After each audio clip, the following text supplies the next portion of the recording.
Call this segment Capitol Spotlight. We take 5 minutes to talk to a member of the General Assembly about some of the things they've been working on and how it might affect you.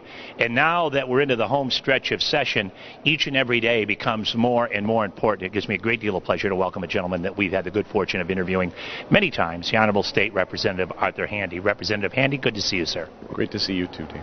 We are into the home stretch, and I know you're extremely busy, so I appreciate you taking time to talk with us. You chair the House Environment Committee, and obviously to a beautiful state like Rhode Island, known as the Ocean State, the environment's very popular, and you've been specifically interested in studying climate change here in our state. Can you bring us up to date with some of the legislation you've worked on? Sure. I mean, one of the big things I think that's going on right now is a bill I've had in actually for several years, really looking at getting Rhode Island to get some planning in place for our reducing our carbon footprint over time. I'm also hoping we're going to also add over time, looking to adapt to the climate change we're going to see. It's actually it's an aggressive bill in a lot of ways, but really again more about planning, getting us to eventually by 2050 to be 80% below where we are, or actually where we were in 1990. The scientific community virtually all say it's legit. Climate change is real. There are still a number of people that believe it's just hocus pocus, and usually they come from the other side of the aisle.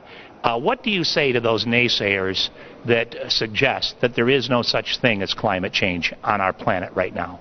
Well, I live in a fact-based world, and so I don't have an easy time going at somebody that sort of doesn't have it. But I know back in the day, there's been folks that didn't believe different things, the flat Earth, et cetera, along the way. I mean, I don't want to denigrate those folks. I think they're genuine in their beliefs. I just again, I mean, I'm somebody that's, if 97% of the scientific community that deals with climate says yes, you got to think, you know, what's going on here along me. We do 4 out of 5 dentists, right, on the gum there. Yeah, exactly. And I'll tell you something else.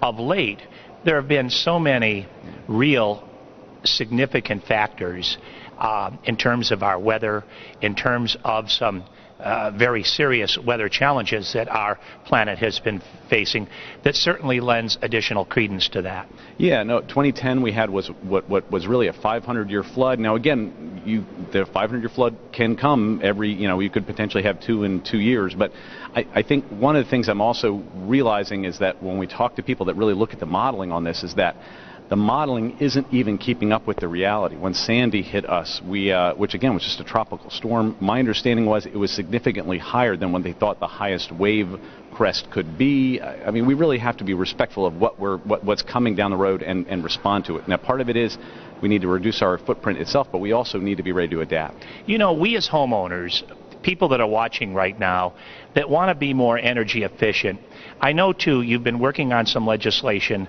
that will make some of the energy efficient programs more affordable for the Rhode Island homeowner. Can you tell us about that? Sure. It's a great bill that I had been working on the concept for a long time, and we had some problems with some federal concerns around it. Vermont has figured out the solution for it, so we're going to do the model bill here.